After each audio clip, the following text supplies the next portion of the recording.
ever pondered the true magnitude of today's nuclear weapons? These aren't just your average firecrackers. The power and size of modern nuclear weapons have advanced exponentially since their inception, reaching a scale that's hard for most of us to comprehend. Let's put it into perspective. Remember the tragic event that unfolded in Hiroshima in 1945? The atomic bomb deployed there, dubbed Little Boy, had a destructive force equivalent to about 15,000 tons of TNT. Fast forward to the present day, and we're dealing with weapons that make Little Boy look like, well, a little boy. Take the thermonuclear bomb, for example. This modern behemoth boasts a yield of several million tons of TNT. That's hundreds of times more powerful than the bomb that devastated Hiroshima. It's a staggering shift in scale, one that highlights the immense destructive potential of today's nuclear weapons. But it's not just about raw power. The role of nuclear weapons in today's geopolitics has evolved as well. The concept of nuclear deterrence has become a cornerstone of international relations. In a nutshell, this theory suggests that the mere presence of these weapons can prevent conflicts from escalating into full-blown wars. It's a high-stakes game of chicken where the potential for mutual destruction keeps the peace, for now. It's also worth noting that modern nuclear weapons aren't just bigger, they're also more advanced. Technological improvements have made them more accurate, more reliable, and more difficult to intercept. This increases their strategic value and makes them an even more potent tool in the arsenal of any nuclear-armed nation. So we've seen how truly powerful modern nuclear weapons are. But how did we get here? To understand today's power, we must journey back to the origins of nuclear weapons. The seed of this destructive force was sown during the darkest days of the Second World War. In a secret laboratory nestled in the remote deserts of New Mexico, the Manhattan Project was underway. The most brilliant minds of the time, including the likes of Robert Oppenheimer and Albert Einstein, came together on a mission to harness the power of the atom. This was a race against time, a race to end a global conflict that had already claimed millions of lives. The result? The world's first atomic bombs, codenamed Little Boy and Fat Man.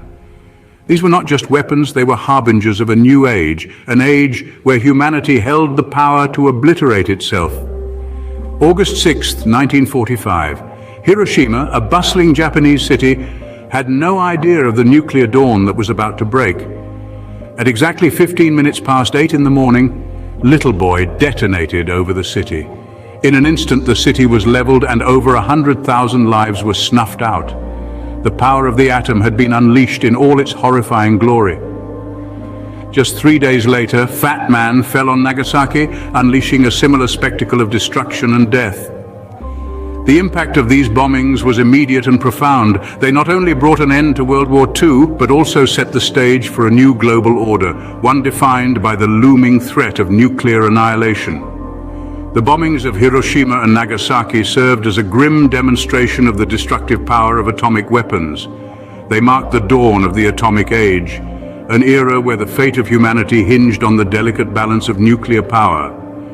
But this was just the beginning. The world was about to witness a dramatic escalation in the power and proliferation of these weapons, leading us into an era of mutually assured destruction.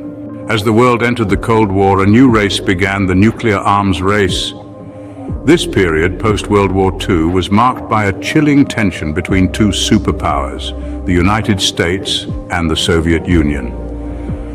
Both nations, armed with the knowledge and capability to create atomic bombs, began an intense competition to amass the most powerful and numerous nuclear weapons. The escalation reached new heights with the development of thermonuclear weapons, otherwise known as hydrogen bombs. These bombs weren't just a step up from their atomic counterparts. They were leaps and bounds more powerful, utilizing nuclear fusion to create explosions of unprecedented magnitude.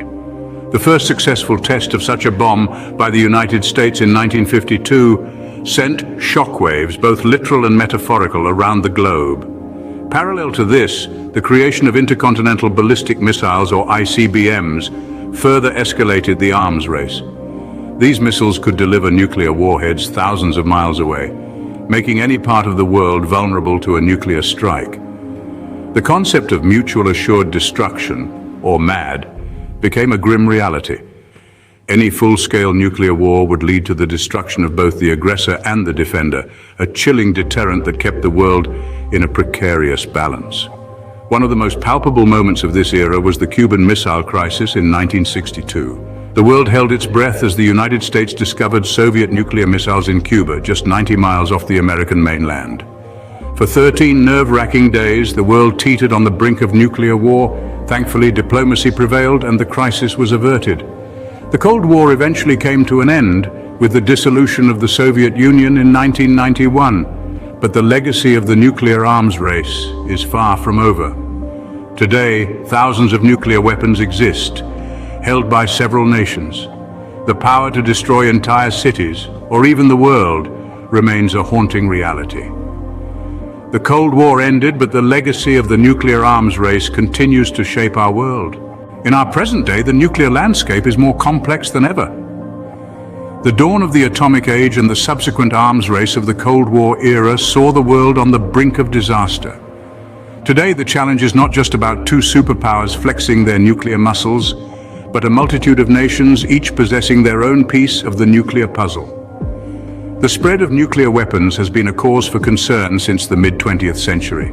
From the 5 original nuclear weapon states, the United States, Russia, the United Kingdom, France and China, we have seen an increase to 9, with India, Pakistan, Israel and North Korea joining the nuclear club. Each new member adds another layer of complexity to the nuclear landscape, and each brings its own set of challenges for nuclear non-proliferation. Nuclear non-proliferation, the prevention of the spread of nuclear weapons and weapons technology, is more critical now than ever. It's not just about preventing the use of nuclear weapons. It's about preventing their spread to non-state actors like terrorist groups who operate outside the bounds of international law. International treaties and organizations play a critical role in controlling the spread and use of nuclear weapons. The Treaty on the Non-Proliferation of Nuclear Weapons, or NPT, is the cornerstone of the global nuclear non-proliferation regime. It aims to prevent the spread of nuclear weapons, promote disarmament, and facilitate the peaceful use of nuclear energy. Supplementing the NPT are organizations like the International Atomic Energy Agency, or IAEA, which monitors compliance with the treaty. The IAEA serves as the eyes and ears of the international community, verifying that nations are abiding by their nuclear commitments. Despite these measures, the nuclear landscape remains fraught with tension. With each passing day, the delicate balance of power teeters on the precipice of nuclear disaster. It is a balance that we, as a global community, must strive to maintain. The nuclear landscape today is a delicate balance of power, a balance that we must strive to maintain. As we look to the future, the question remains, what is the future of nuclear weapons?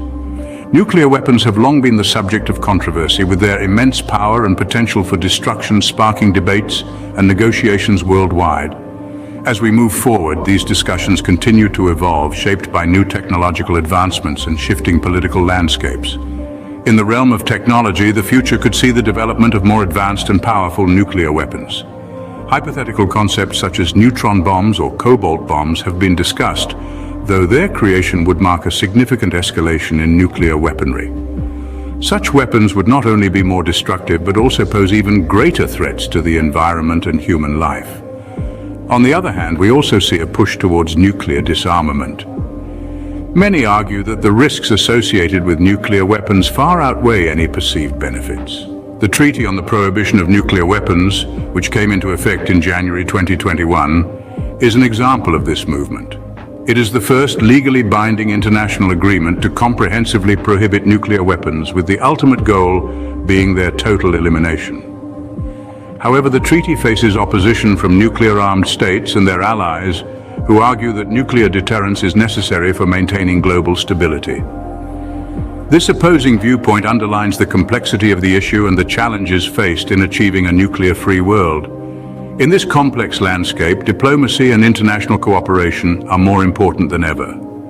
Regardless of one's stance on nuclear weapons, it is clear that managing their power requires a shared commitment to peace, security, and the preservation of human life. From non-proliferation treaties to disarmament campaigns, these efforts underscore the need for continued dialogue, negotiation, and cooperation among nations. The future of nuclear weapons may be uncertain, but the need for responsible management of these powerful tools is indisputable. The future of nuclear weapons is uncertain, but one thing is clear. Their power is a force that we must respect and manage with the utmost care. Subscribe for more videos like this. Turn on notification and leave a like to help the channel out. Thank you for watching.